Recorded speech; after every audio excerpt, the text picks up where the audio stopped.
Michael Oher, the former football star whose life inspired The Blind Side, is speaking out for the first time since filing a lawsuit against Sean and Leigh and Tuohy that resulted in the termination of his conservatorship and alleged that the family exploited his likeness to make millions. In a new interview with the New York Times Magazine published on Sunday, August 18, over a year after he first filed the suit, the NFL alum recalled his time living with the wealthy, Memphis-based family, and why, despite what the 2009 film portrays, he feels like they deceived him. "The first time I heard 'I love you,' it was Sean and Leigh and Tuohy saying it. When that happens at 18, you become vulnerable," he told the magazine. "You let your guard down and then you get everything stripped from you. It turns into a hurt feeling."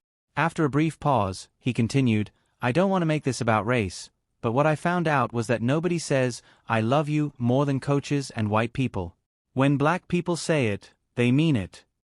Oher, now 38, still expressed fond feelings about the comfort and care Sean and Leigh and provided him. "Honestly, it was great," he said of his time with the family, who bought him clothes and set him up with a tutor to make him eligible to play college football, among other things. "I had a bed to stay on. I was eating good.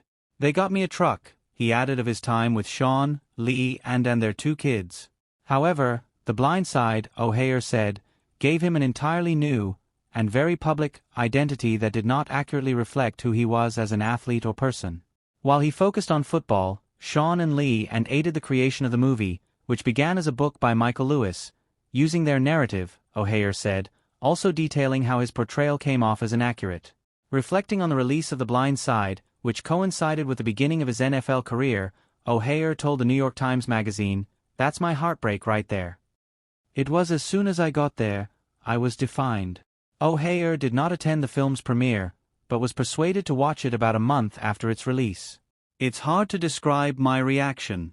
It seemed kind of funny to me, to tell you the truth, like it was a comedy about someone else," he told the magazine.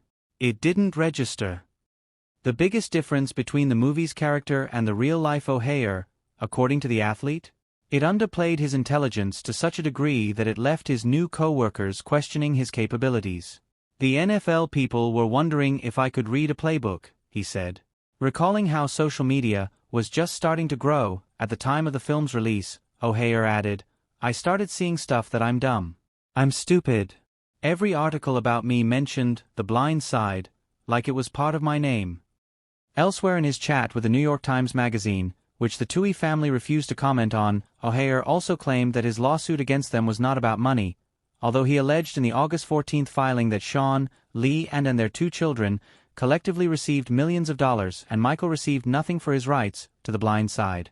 "I worked hard for that moment when I was done playing, and saved my money so I could enjoy the time," he told the magazine, adding that he is fine and currently has millions of dollars. As for why he waited until last August to file, Oher said that he had other things on his mind. "Pro football's a hard job. You have to be locked in 100%, he explained. "I went along with their narrative because I really had to focus on my NFL career, not things off the field."